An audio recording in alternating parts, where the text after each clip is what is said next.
ఈ రోజుకి సరిగ్గా 8 ఏళ్ల క్రితం మా అత్తయ్యగారు అయితే చనిపోయారండి. అది కూడా శ్రావణ మాసం ఆఖరి శుక్రవారం ఏకాదశి వెళ్ళి ద్వాదశి నాడు. మా అత్తయ్య గారికి 16 ఏటికే పెళ్ళైపోయింది. 4 సంతానం, ఒక ఆడపిల్ల, 3 మగపిల్లలు. అందరూ కూడా గ్రాడ్యుయేట్సే, బాగా చదువుకొని మంచి మంచి పోస్టుల్లోనైతే ఉన్నారు. మరి ఒకరోజు సడన్గా మాకు తెలిసిన విషయం ఏంటి అని అంటే, అత్తయ్యకి లాస్ట్ స్టేజ్ ఆఫ్ క్యాన్సర్ అని. పాపం ఆవిడకి తెలీదు, క్యాన్సర్ అనే విషయం కూడా తెలీదు.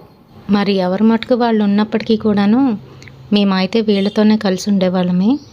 ఇప్పటికీ కూడా ఇలానే మామయ్య గారిని మేమే చూసుకుంటున్నాము. మా అత్తయ్య గారికి రెండో కొడుకు, అదే మా ఆయన అంటే చాలా ఇష్టం. మా ఆయనకి కూడా మా అత్తయ్య గారు అంటే చాలా ఇష్టం అండి. ఏదైనప్పటికీ మాకైతే ప్రేమని మాటల ద్వారా వ్యక్తపరచడం అయితే రాదండి. మేము చేతలు చేస్తాం అంతే, మాట్లాడం.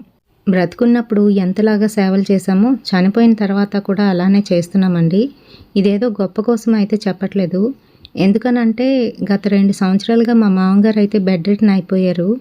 ఆయనకి కంప్లీట్గా మా వారే అన్నీ చేసుకుంటున్నారు, చూస్తున్నారు. పని వాళ్ళని పెట్టినప్పటికీ కూడాను వాళ్ళు ఎంతసేపు ఉంటారు చెప్పండి?